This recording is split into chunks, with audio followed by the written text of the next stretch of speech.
Hello, welcome to In My Mug. It is a palindromic episode 656.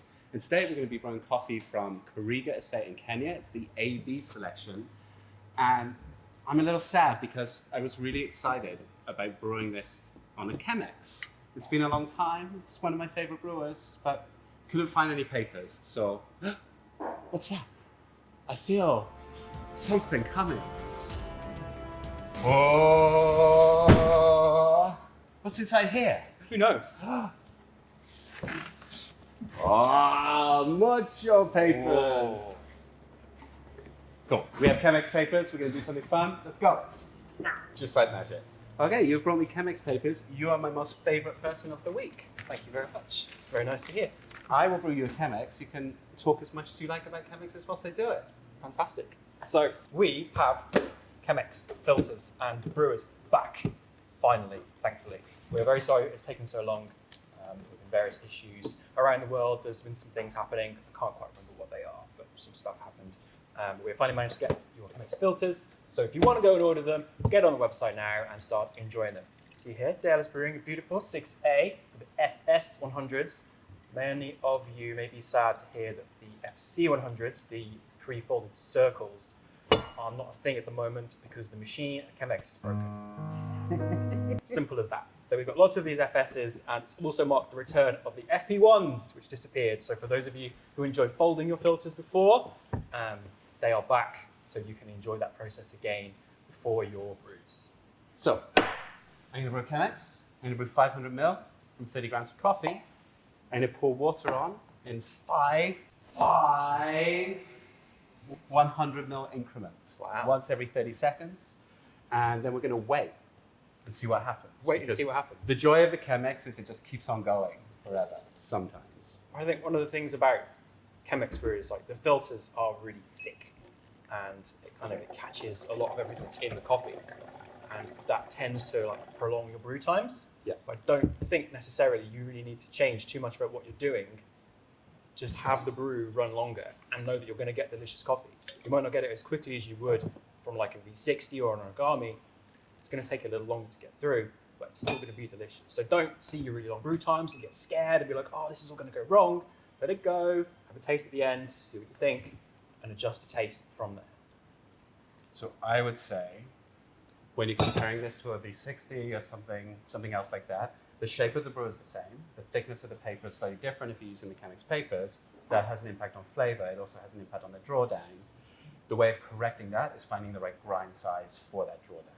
So you may find if you're using the same kind of specs that you would use on something like a V60, your first brew will kind of be wrong. It will probably be a little heavy in flavor, or the root kind of background flavors of the coffee.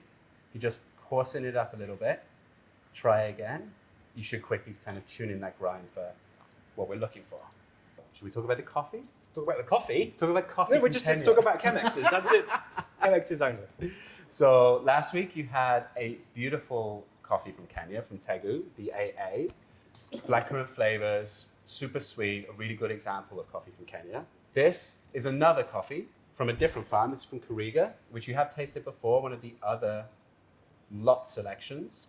So we have three. We have AA, AB, and C. And those letters reference the size of the coffee bean. So when they sort the coffee at the mill, they will separate it by how big or how small it is. There are ideas that certain grading are tied to better quality or less good quality, but that's very traditional. That's a very kind of historic way of how coffee was separated. And so the smallest ones would have gone through the most separation. So likely any problems that were in the coffee would have been separated away.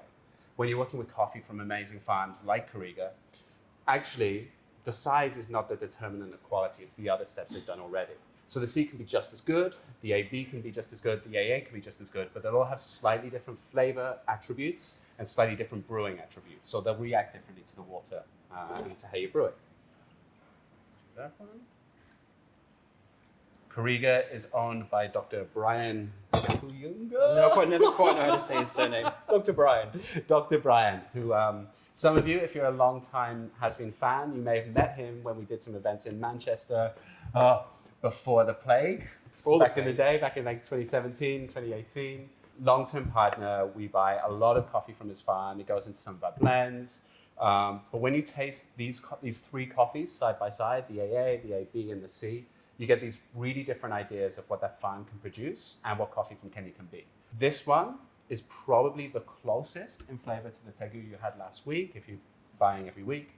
Blackcurrant led, but it has a different kind of textural quality. So whereas the Tegu is very kind of light and fruity, this one's a little rounder, a little richer, blackcurrant flavor, but then it rolls into kind of dark chocolate, little bits of kind of caramel, brown sugar, golden sugar. Golden sugar. I'm not sure golden sugar is a thing. Got a lovely jamminess to it, I think. We're drawing down now, so we got to about 3 minutes, and now it's kind of coming down. There are a couple things you can do to speed that up. So one little technique that some people like to do is after their final pour, giving all of those grounds a stir. And that can just lift everything up and help the water move through faster.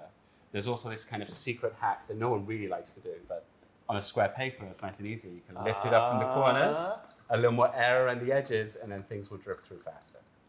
All of these things impact the flavor you're going to taste. So whatever you do, do it consistently. And responsibly? And responsibly. Dales are available for hire to hold your Chemex filters for a very reasonable rate. Define reasonable. Also seen another hack where you can put something down through the spout there just to make sure the filter doesn't collapse into it, of course, like a vacuum. Yeah.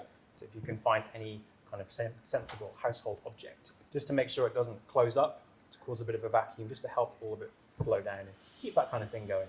So when we're talking about things like that, it sounds like we're kind of riding on the Chemex brewer. We're like, oh, there's all these little hacks to kind of fix it. It's a great brewer. When you find the right grind size, when you find that right recipe for how you enjoy your coffee, you may not need any of those. The real thing that makes it kind of super special is the way it looks. And it is this super classic, sustainable design. So originally kind of designed and developed in the 40s, this became an icon of coffee in the 50s and 60s. There's lots of great films. So if you keep your eyes open when you're watching pretty much anything, when people are drinking coffee, you find Chemex in the weirdest places. So there is one in the Avengers head office in Endgame. That's the way they prefer coffee. You know, all heroes need a clean, clear cup. James Bond, the Friends team, Friends reunion. Friends team, yeah. Yeah, we're on the time schedule. We know what's going on. There's an episode of This Is Us as well. Very nice. There you go. How up to date are you all at home? That's the question. Eliza from Chemex, if you're watching, thank you very much.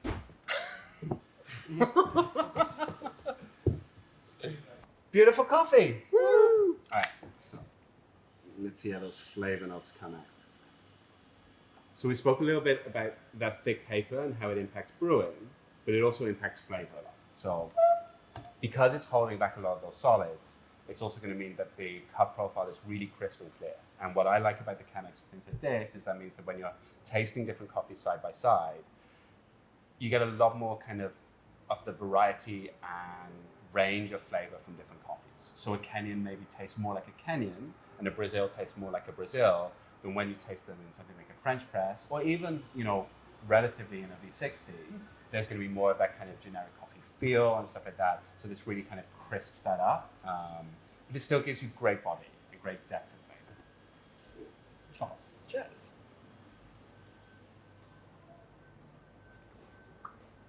Oh, didn't you do well? I think immediately on the nose, there's like a little bit of that blackcurrant aroma, a little bit of citrus. And then when you take that first sip, actually the flavor is more of that kind of chocolate feel and hints of the fruit. Yes. So it's pretty balanced. Yeah, it's really, it's very chocolatey fruit. And then just as it cools, and as you go back to that second sip, the fruit's a little more pronounced. I'm pretty happy with that. Yeah, it's really good. Better than the one I did earlier. So, Chemex papers do the job. There's a few little hacks there. Clean water, thick papers, hourglass vessel, all good. Fantastic. Enjoy. See you all again soon.